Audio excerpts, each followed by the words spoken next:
Hi everybody, welcome to yet another video.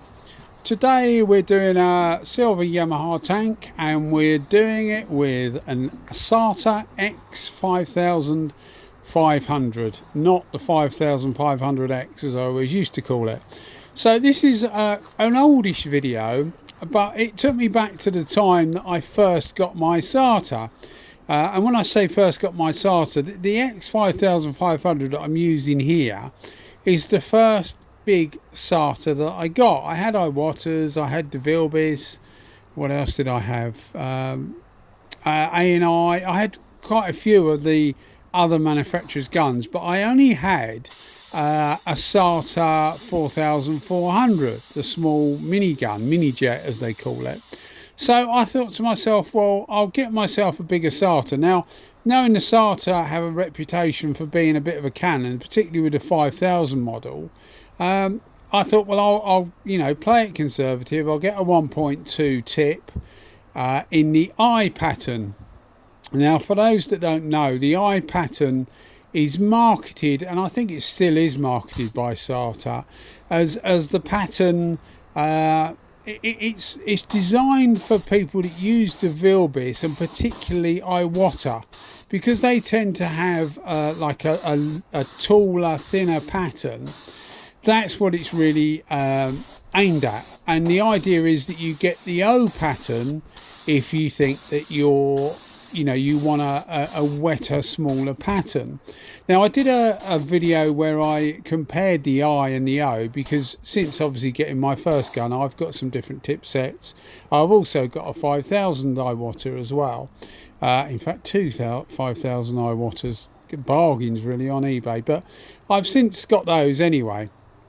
And I can tell you that if you're looking to buy a Sata and you're coming from an Iwata or a DeVilbiss or any of the sort of what you would call a genuine I pattern, these things are, although the pattern is more of an I than the O version, there's not much difference between the two. These things are relatively slow compared to a Sata 5000. So if you've got a Sata 5000 and you're thinking of upgrading to one of these, be prepared for it to be quite a bit slower, probably about 30 or 40% slower. Even with the O pattern, it will still be quite a bit slower.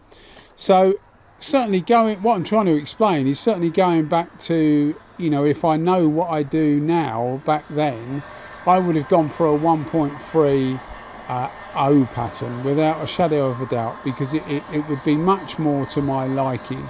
But at the time I didn't know it, and I got the gun. Yes, you could have probably sent it back, but I tend not to really. I just waited until I could get a tip set for it, and now I've got quite a few different tip sets as well as in HVLP. So I would say that if you're looking to buy one of these, bear in mind that it hasn't got the oomph behind it that the original Sata 5000 has. It's quite a bit, it's less noisy. There's definitely less of a rasp there when you pull the trigger compared to the 5000. It feels virtually the same. Doesn't look particularly different apart from the colour either, although the caps aren't interchangeable.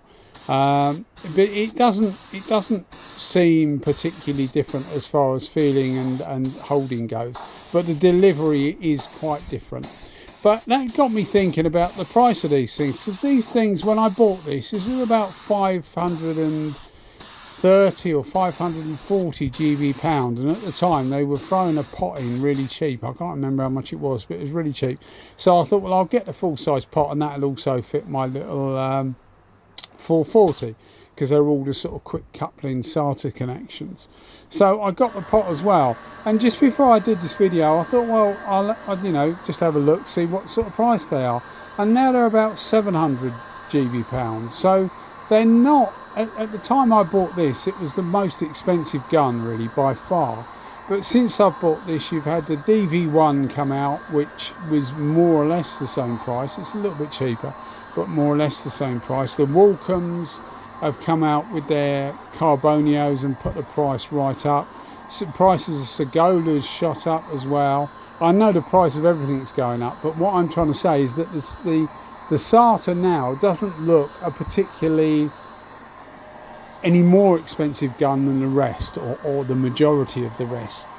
And that brings me to a thing I was also thinking of, is, well, if all these guns are so expensive, you know, how do people actually think, well, I'll have this one, I'll have that one? And I guess it's people like me sort of giving their spiel of what they think about something, etc.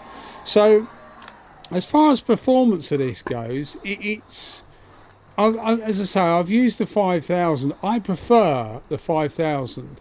I always used to get a smile on my, and it hasn't really changed, I suppose. I used to get a smile on my face when I was using this, because at the time it was my most expensive gun, and there's something about being able to afford the most expensive gun to indulge your passion, if that makes sense. And it just put a smile on my face, and it still does to this day, really. But it's not because of the performance, because although, and don't take that it doesn't perform well, because it does perform well, but it doesn't excel compared to anything else, if that makes sense. Certainly if I'm going to do a top 10 video, and I'll try and keep it a top 10 rather than a top 12, but I was going to do a top 10 video, and it would be in that top 10, but it wouldn't be right at the front, by quite a bit actually. But I still wouldn't say to people, don't buy one. I would just, you know, if you really want one, then buy one. But since I've got loads of different guns to try and to play with, it gives me plenty of time to muck about with the different guns and see how they perform. And this is just a good performing gun, nothing special, good performing. That takes you to reliability. So people say about reliability of these things. Now, I don't get many problems with many of my guns at all. I've got a lot of guns to choose from, so none of them get like day in, day out use. I mean, I'm spraying, well, every day really, so you'd expect them to last reasonably well, simply because I'm not using the same gun every day. So with this, the only thing I've had go wrong with it is there's a small white nylon seal at the back of the tip. I've had to change that twice. They're not expensive, well, relatively expensive anyway. They're about 20 GB pounds now for a pack of 5, which when you think about it, for a little nylon seal is expensive, but in the scale of things it's not that bad.